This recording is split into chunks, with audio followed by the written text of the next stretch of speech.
My next upload this evening is with regard to the aforementioned factor of protection orders that weren't provided in the circumstances of offence that I and my child experienced. As I've mentioned, there are other factors to this matter which would have meant that the individuals that intruded and imposed upon my child and I disrespected acts and legislation regarding our patronage and position that individuals have highly disrespected. They've also disrespected the protection, proximity, and privacy that I'm automatically entitled to. And at the moment, I'm in my one-bedroom apartment. And culprits are of antagonism and intimidation and threatening behaviour, directly and indirectly. This situation that has disrespected my role in society and the developments that were recently made to legislation in this country as a consequence of those progressive changes that came about as a consequence of my work and experience are all factors that are relevant in this matter. So there's the obstruction that I've mentioned in all of my posts, and the issue of the very serious financial and property theft, and the withholding of information, and the withholding unlawfully of my child from my care, and the subsequent harm, etc. So the issue of these individuals having a free hand with the actions and behaviours that they are perpetrating against my constitutional rights, and the threat to tying my belongings by unlawful means are all very serious issues. So since becoming a married mother,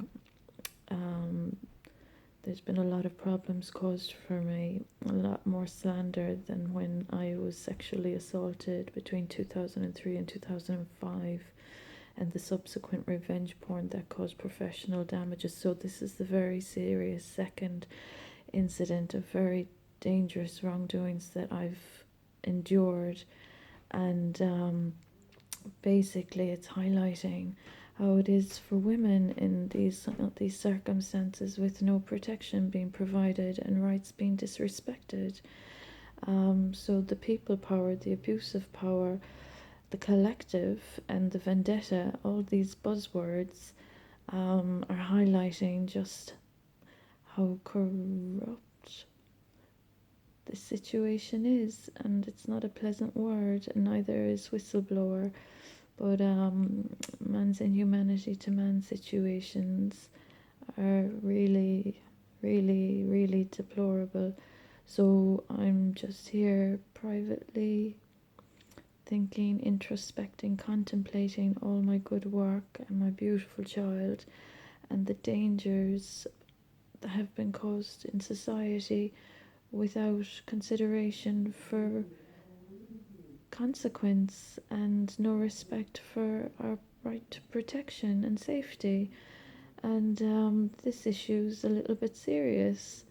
So in my good work, I've accomplished much, and many individuals are fully aware of how successful my work has been for others that have benefited, but that seem to be suffering from a short memory or just a brain block. So there's no gratitude, there's no courtesy or consideration. There's a lot of covetousness, and there's a lot of illegality and disrespect by cheap and deplorable means and tactics. So it's very serious. As a woman of advocacy and recovery, the lack of gratitude and the disrespect shown to my son and I, and my matrimony, and my family that, that's highly disrespectful what we have experienced. And it's a sad sign of the times that any establishment or agency would disrespect sacred. And it's just horrific.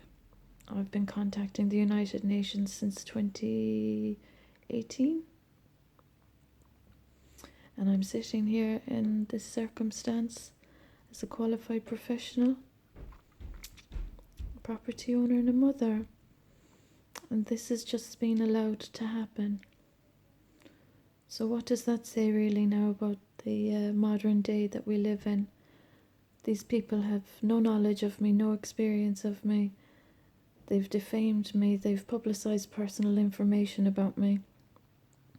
They've exposed personal information about me. And I hope everyone's aware of how serious this is as a sacred royal and as a sentient being whose light has been disrespected. I hope light workers throughout the world are aware of the frauds and fallacies convoluting a very dangerous charade. So it's a sad sign at the times when this is a situation that I shouldn't be experiencing, and that people are sitting comfortably with their transgressions and their offences nicely tucked into a corner or under the carpet or under the rug. And an innocent mother and child are being sacrificed and jeopardized and endangered to accommodate fraud. So these people have no conscience, and I'm just wondering what the United Nations perspective is about this, because personally, as a sentient being, the individuals that expose personal and private matters about my experience and that have been blaspheming and disrespecting many faiths, after all of my countless years of good work,